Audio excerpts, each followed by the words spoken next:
Paz do Senhor para os irmãos. É com muita alegria que retorno, depois de algum tempo, sem compartilhar com vocês a palavra do Senhor. Nesse dia 7 de setembro, feriado nacional, data comemorativa, de 200 anos da independência do Brasil. Data esta que, em 7 de setembro de 1822, às margens do rio Ipiranga, um grito foi dado de independência ou morte. A história conta que Dom Pedro I, à margem do rio Ipiranga, deu esse brado, onde o Brasil deixaria de ser uma colônia de Portugal e ganharia autonomia para reger seus recursos e bens. Parabéns para o nosso país, para a nossa nação, que o Senhor abençoe grandemente o nosso país, que o Senhor abençoe grandemente as autoridades constituídas segundo a sua permissão e poder. Falemos com o Senhor nessa hora.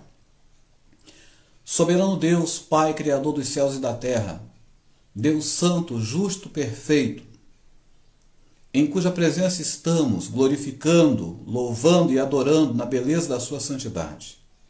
Obrigado por este dia de descanso, Senhor, aonde alguns têm o privilégio de descansar e outros estamos, Senhor, com o compromisso de estar cuidando, Senhor, daqueles que necessitam da sua assistência, do seu cuidado, que necessitam, Senhor, de estar sendo assistido, meu Deus, em todas as suas necessidades, segundo a competência que o Senhor deu a cada um. Pai, abençoa o nosso país, principalmente neste período, Senhor, em que estamos vivendo um período de decisões, onde a consciência das pessoas tem que estar, Senhor, voltada para a Tua presença, voltada, Senhor, para a orientação do Senhor. Que nesse dia 7 de setembro, meu Deus, em que comemoramos 200 anos de independência, tenhamos em nossa consciência a convicção de que o Senhor governa as nossas vidas, que o Senhor governa o nosso país, que o Senhor está orientando, Senhor, controlando, governando soberanamente, não só o nosso Brasil, em seus 200 anos de independência, mas toda a face da terra. Pai amado e querido, te louvamos, te glorificamos, te exaltamos na beleza da tua santidade. E pedimos também, Senhor, aos lares e famílias dessa grande nação chamada Brasil, a bênção do Senhor, o cuidado do Senhor, a salvação do Senhor e a palavra do Senhor sobre todos nós, promovendo cura, libertação, transformação e arrependimento de pecados, para que em Ti, Senhor, no Teu Filho Jesus Cristo, tenhamos a vida eterna e o perdão dos nossos pecados. Em nome de Jesus, amém. Meus irmãos, como falei, já estava há algum tempo sem publicar, sem gravar algum vídeo, mas graças a Deus estamos aqui de novo, E hoje eu quero compartilhar com vocês esse tema independência. Mas não independência do Brasil propriamente dita, mas a independência nossa em relação à colonização do pecado. Porque durante algum tempo o Brasil foi colônia de um outro país e vivia segundo recursos e provisões deste país, até que um grito de independência surgiu. E a partir daí o Brasil passou a ter autonomia para gerir seus recursos e bens. Nós também, como pessoas, precisamos ter autonomia para gerir nossos recursos e bens também. Só que essa independência, ela só pode ser viável, ela só pode ser possível através da liberdade. Liberdade essa que só encontramos por meio de Deus, na pessoa de Jesus Cristo, seu Filho unigênito, e da palavra de Deus, que nos liberta por meio de uma consciência transformada, por meio de uma consciência entregue aos pés de Jesus pelo sacrifício feito por ele na cruz do Calvário, para que nele tenhamos o perdão dos pecados e a vida eterna, na sua morte e na sua ressurreição. Vejamos o que nos diz o apóstolo São Paulo na sua segunda carta à igreja em Corinto. E meditaremos brevemente no que Paulo fala a esses fiéis ou infiéis que ali estão, localizados como igreja do Senhor. Mas eu quero de antemão deixar 2 versículos fundamentais para que a gente possa contextualizar, né, essa reflexão nossa da palavra do Senhor nesse 7 de setembro, neste horário em que estamos nos comunicando por meio deste veículo de tecnologia. Vejamos o que nos diz a gloriosa e santa palavra do Senhor em 2 Coríntios capítulo 3, verso 17. Ora, o Senhor é Espírito, e onde está o Espírito do Senhor, aí há liberdade. O Senhor é Espírito, e aonde está o Espírito do Senhor, aí há liberdade. No capítulo 3 de 2 Coríntios, nós veremos Paulo discursando, ou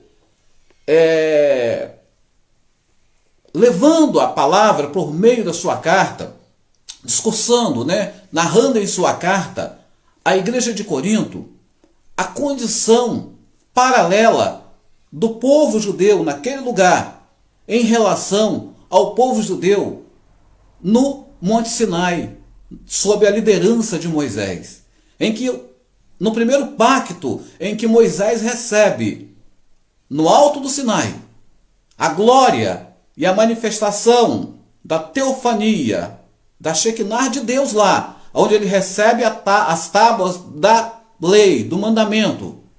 E ao descer, seu rosto resplandece com aquela glória, que seria uma glória temporária ou transitória. E seu rosto é necessário ser cobrido com um véu, porque o reflexo dessa glória, ela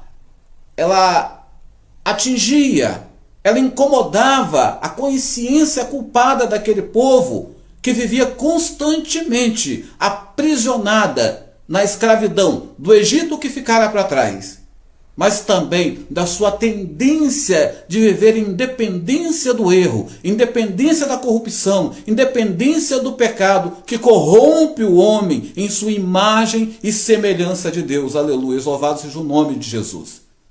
Meu irmão, minha irmã, então aqui no capítulo 3 de 2 Coríntios, Paulo fala sobre isso, que Moisés, ao descer do monte, ele precisa ter seu rosto coberto. Por quê? Porque a glória refletida naquele primeiro pacto incomodava as pessoas, não era suportada pelas pessoas daquele tempo. Então esse véu era uma forma de ofuscar, de quebrar aquele brilho, aquele reflexo que fazia com que as pessoas vissem seus pecados, vissem as suas impurezas, vissem naquela condição de Moisés, ainda que temporária, manifesto o seu interior, a sua nudez espiritual. E aí, Paulo continua dizendo que aquilo era transitório. E ele fala no versículo 14, mas os sentidos foram endurecidos porque até hoje o mesmo véu está por ser tirado na lição do Antigo Testamento, o qual foi abolido por Cristo. Abolido aqui porque na crucificação de Jesus, esse véu foi rasgado. O véu que estava sobre Moisés, que também era o véu que separava o santo dos santos, que também era o véu do templo, aonde nós precisávamos de um mediador humano que fosse santificado, que fosse purificado, para que intercedesse por nós diante de Deus, por meio de Jesus Cristo, isso é retirado, porque Cristo, ele é a própria aliança, Cristo é o próprio conserto, Cristo é a própria compensação e remissão dos nossos pecados.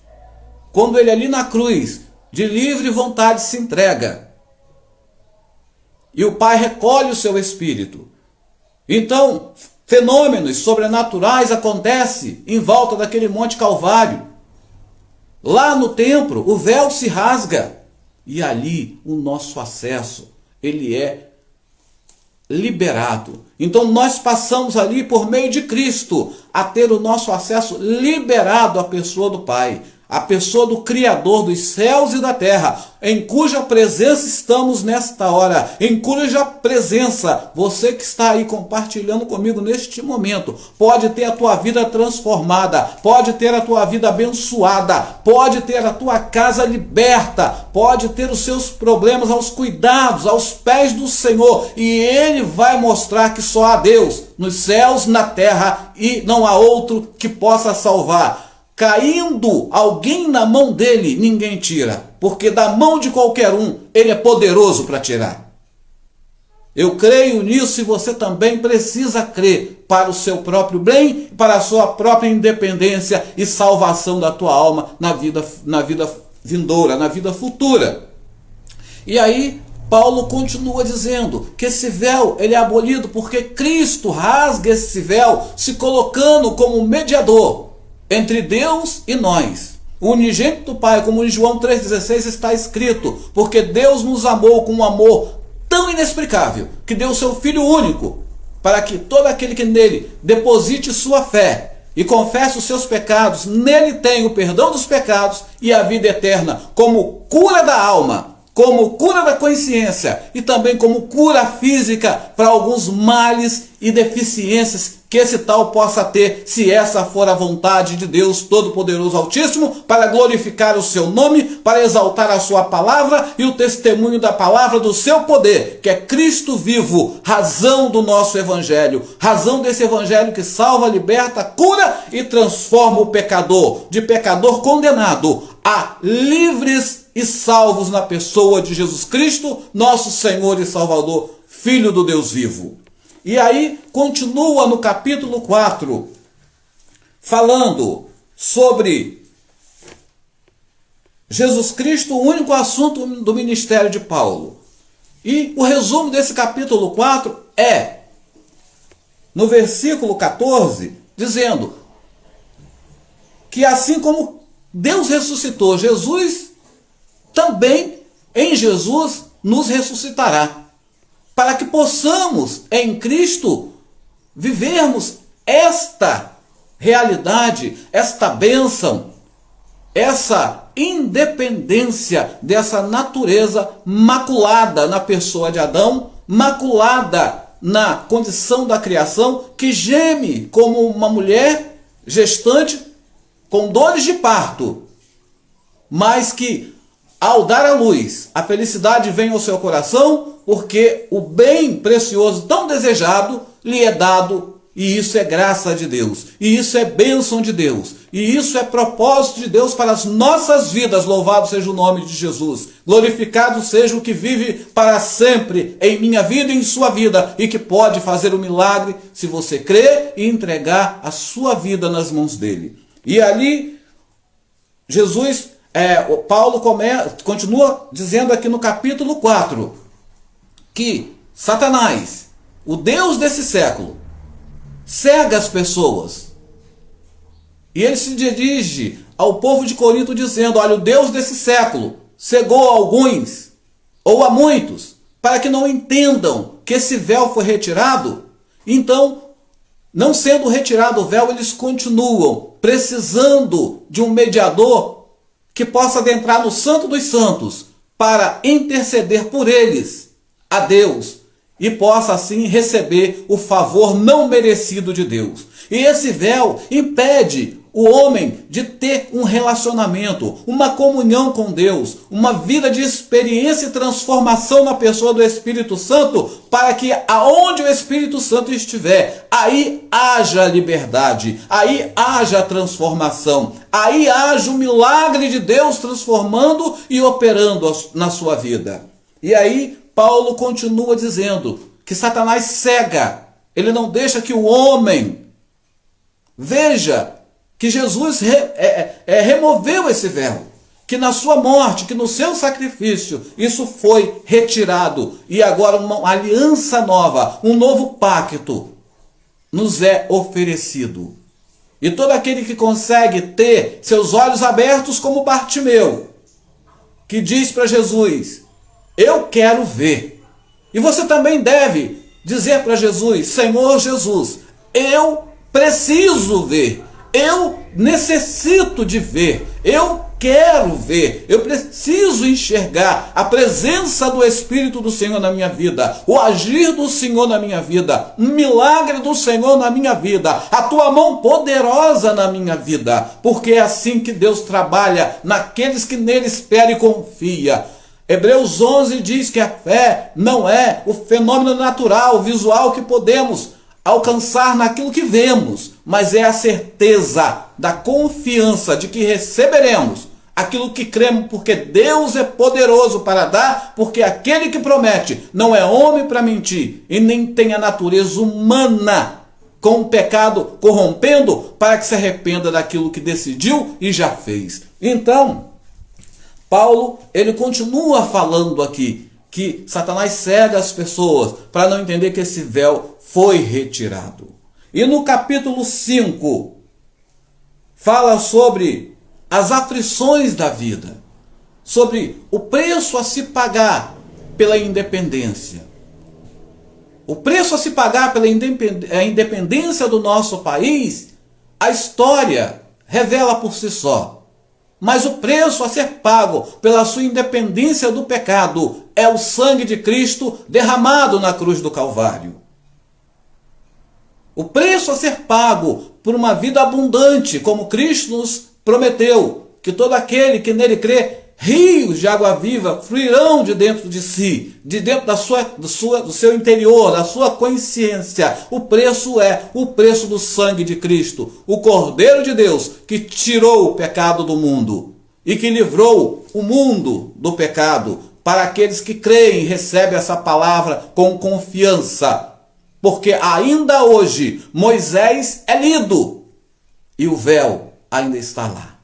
Mas para nós que cremos em Cristo, fundador da igreja, na doutrina a qual confiou aos apóstolos, no qual é pavimentada com estrada de sangue, pelo sangue derramado dos mártires, no testemunho de não negar a fé, de não negar o poder de Deus, em transformar, em libertar, em aniquilar, amarrar, empreender Satanás para que não possa agir sobre a sua salvação, mas esteja limitado à condição que Deus lhe deu para que haja segundo aquilo que Deus lhe permitiu. E assim então você é liberto pelo sangue e pelo nome de Jesus Cristo. Aleluias. Meu irmão, minha irmã, é necessário que tomemos decisões importantes em nossas vidas enquanto o fôlego ainda está em nós. Porque depois que o fôlego se vai e o corpo fica desprovido de vida e beleza, seja a beleza da vida ou a beleza da estética, sem o fôlego de vida, não há mais decisão a tomar. Porque até mesmo a condição de sepultamento cabe à decisão de outros e não a nossa. Então temos que tomar essa decisão enquanto estamos conscientes neste corpo de que só Cristo salva, que só Cristo liberta, que só Cristo cura, que só Cristo é o caminho, a verdade, a vida e nos conduz ao Pai, segundo João 14:6 e não outro. E aqui no capítulo 5, Paulo fala sobre o ministério da reconciliação, nos dando um exemplo no versículo 17 do capítulo 5, aonde diz: assim que daqui em diante a ninguém conhecemos segundo a natureza humana, e ainda que também tenhamos conhecido Cristo segundo a sua natureza humana, contudo, agora já não o conhecemos deste modo, porque o Cristo que andou na terra como homem para remir pecado, agora não é mais o Cristo que andou na terra como homem para remir pecado, mas é o Cristo, Filho de Deus glorificado, para glorificar você também, santificando a tua vida, transformando a tua vida, libertando você e sua casa do pecado, libertando você e sua casa das enfermidades espirituais, dos principados e potestades, das hostes que trabalham na esfera dos ares para poder impedir você de caminhar, impedir você de ter a conquista da sua fé, a conquista da tua vitória. Você pode achar que vitória é aquisição de bem. Aquisição de bens é bênção e esforço do trabalho, porque Deus já te deu isso. Vitória é a sua consciência limpa, sabendo que mesmo você sendo falho, sendo tendencioso ao mal, mas o Espírito Santo te conduz ao bem, sabendo que vindo em você o desejo de vingança, o desejo de devolver o mal que a você foi feito, o Espírito Santo, ele coloca no seu coração o desejo maior ainda de retribuir o bem ao invés do mal, porque é ele que habita em você e não outro espírito. E aí diz aqui a palavra do Senhor: assim que, se alguém está em Cristo, nova criatura é. As coisas velhas já passaram, e eis que tudo se fez novo. Meu irmão, minha irmã, você está em Cristo, porque todo aquele que está em Cristo, nova pessoa é. A pessoa condenada do pecado ficou para trás.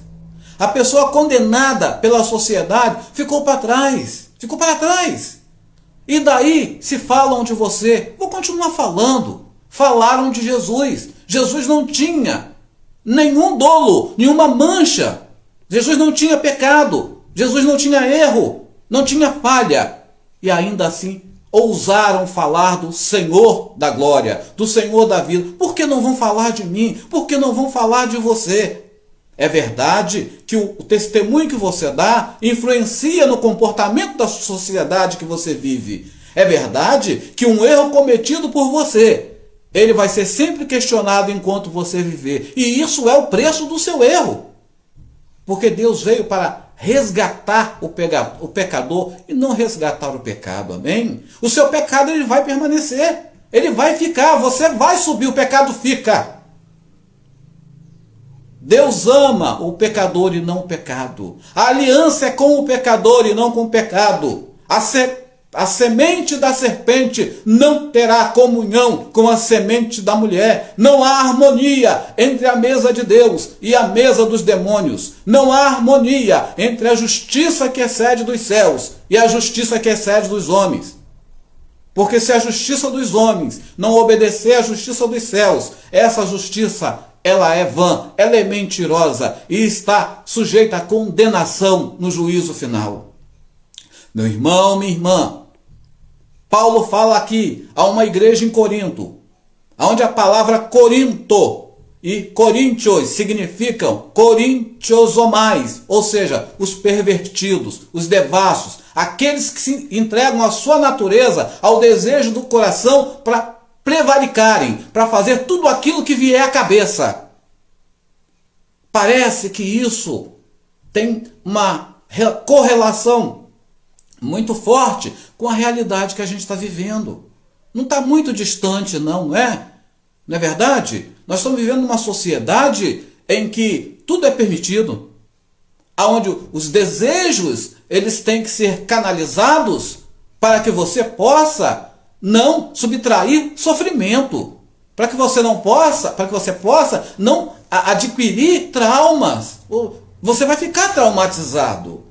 Isso vai te causar um dano, um malefício psicológico muito grande. Então, se o malefício psicológico muito grande vai te fazer sofrer, então pecar, o pecado compensa. Peque e se arrepende depois. Não é isso? É isso que a sociedade tenta nos induzir a crer. Mas a palavra é: todo aquele que pecar, esse morre no pecado. Porque se não se arrepender do pecado que pecou, morrerá no pecado. E o pecado é a pior droga que se pode ser usada ou consumida por qualquer usuário. Porque diferente de qualquer outra que pode ser curada, o pecado é algo contagiante. O pecado é algo que irradia e é irreversível. O pecado é um fermento que cresce e somente a mão de Deus, como bom padeiro, como o bom oleiro que manuseia o barro para fazer o vaso segundo a sua vontade, segundo a sua graça e glória, pode conter ele. E isso é contido por meio do arrependimento de uma consciência culpada e entregue aos cuidados do Espírito Santo para ser moldado segundo a palavra de Deus. Meu irmão, minha irmã, eu quero encerrar a meditação neste momento te sugerindo isso. Você é uma nova criatura? Então as coisas velhas se passaram. Tudo se fez novo. E você pode estar perguntando o que se fez novo? Seu jeito de pensar, sua forma de enxergar a sua vida, a forma de você enxergar as pessoas, a forma de você lidar com as dificuldades, com as adversidades, com as afrontas, com tudo que te perturba, com tudo que vem de encontro a você para tirar você da graça. Meu irmão, minha irmã, aonde está o Espírito do Senhor? Porque Deus é Espírito. E aonde o Espírito do Senhor está, aí há liberdade. Pois se alguém está em Cristo, nova criatura é, né? E as coisas velhas se passaram e tudo se fez novo. Que nesse 7 de setembro, aonde o nosso país, esse gigante, né, grande em riquezas, que pode ser bênção, e já é bênção para muitos, e pode ser bênção para todos, que nesse 7 de setembro você também possa entender que a sua independência para a vida eterna, ela tem que ser conquistada com um grito aqui agora, dizendo não para o pecado, não para Satanás, não para uma vida vivida segundo a opinião da sociedade, mas vivida segundo a orientação das Escrituras Sagradas, que é a palavra de Deus. Sim, para um ensinamento que alguns dizem que é cultura judaico-cristão, mas é o ensinamento da palavra de Deus. Porque a promessa foi feita a Abraão, as leis foram entregues a Moisés, e em Cristo se cumpriu todas as leis, e em Cristo a vontade de Deus foi apaziguada, a reconciliação de Deus conosco foi realizado, e em Cristo somos novas pessoas. Em Cristo somos primícias de uma vida que já está por vir, que está à porta, está chegando. A qualquer momento a gente vai estar se deparando com essa realidade que não há como negar. Que o Senhor te abençoe, que o Senhor te guarde, que o Senhor estenda a luz do Espírito dele sobre você e que o próprio Espírito dele habite sobre você e sua casa. Oremos. Falemos com o Senhor nesta hora. Eu quero orar por mim e por você. Amém? Ó grande Deus, Criador dos céus e da terra. Pai, entra neste lar. Entra, Senhor, nesta casa, nesta vida, neste coração. E promove o milagre da salvação, do arrependimento, da transformação de vida, da regeneração, da santificação.